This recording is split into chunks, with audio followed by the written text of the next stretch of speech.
বিশ্বাস করবেন 15 দিন ধরে গোসল করি, এই এক কাপড় পরে রয়েছি। মিরপুরের বাসিন্দাদের হাহাকার আর আকুতি চরমে পৌঁছেছে। একটু পানির জন্য অপেক্ষা করতে করতে তারা এখন ক্লান্ত। পরিস্থিতি এতটাই ভয়াবহ যে মিরপুর থেকে রীতিমতো পালিয়ে যাচ্ছে একের পর এক বাসিন্দা।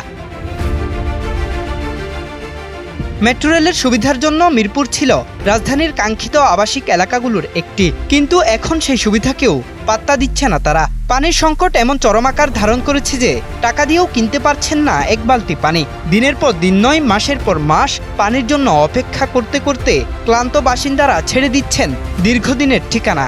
এই বাসায় থাকি আজকে 15 বছর ধরে, পানির এত কষ্ট ছিল না। এই আজকে এই কয়টা দিন ধরে, 2 মাস ধরে এই অবস্থা। না চলাই যায় না, সব কাজেই তো পানি লাগে, পানি ছাড়া কোনো কাজ করা যায়? বিশ্বাস করবেন 15 দিন ধরে গোসল করি না, এই এক কাপড় পরে রয়েছি। এই যে বাচ্চা একটা, পানি লাগে, পানি আনতে গেলে পানি দেয় না, কাকি পানি দেওয়া যাইবো না, পানি নিয়ে না আনতে গা। পানির সমস্যা থেকে 1 দিন 2 দিন বা হইতে পারে 1 সপ্তাহ হইতে পারে। এর মধ্যে মনে করেন যে আজকে পানির সমস্যা আমরা 8 থেকে 9 মাস পর্যন্ত এই এলাকায় পানির সমস্যা।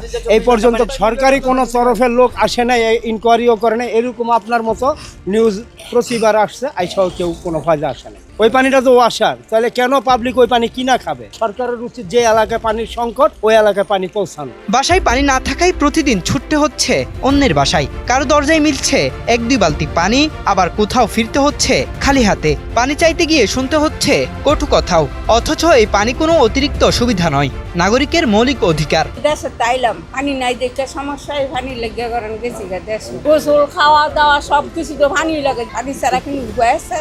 এ যে মানুষের তো গিয়া লুবাই লুবাই আনার লাগে পানি দেয় না। পানি কাম গই কিনা পানি আমরা দেওয়া যাইব না, এইটা সমস্যা। এগুলি মান না দিলে মানুষের লাগে জোরাজোরি করে কাজ করেন দেবো, পানি দেয় না। ওদের মেঘের পানি বইরে দিচ্ছে। গোসলের তো কোনো প্রশ্ন আসে না, ভাত পায় না, লবণ সালাম করা না, পানি পাই না, গোসল করে খাও নেয়, আবার গোসল, তাই এটা কোনো জিন্দিগি না। পানির অভাবে বাধাগ্রস্ত হচ্ছে নিত্যদিনের জীবন। গোসল থেকে রান্না, কাপড় ধোয়া, এমনকি টয়লেট ব্যবহারের মতো মৌলিক কাজও হয়ে উঠছে অনিশ্চিত।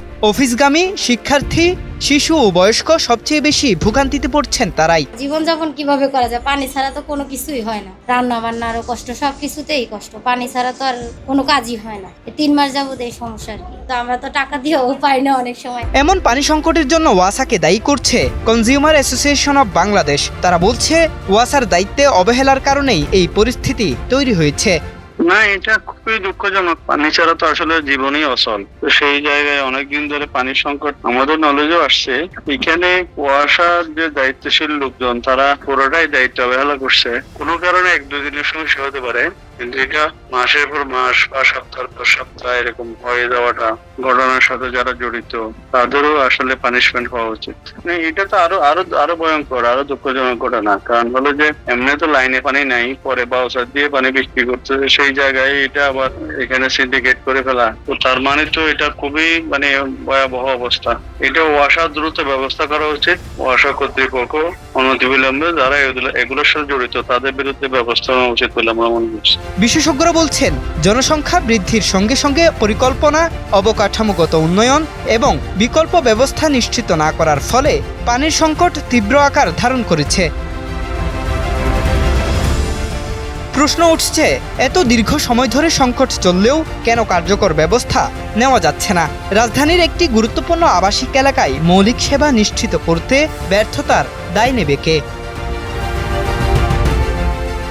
জাহিদুল ইসলাম আরিফ, সময়ের আলো, ঢাকা।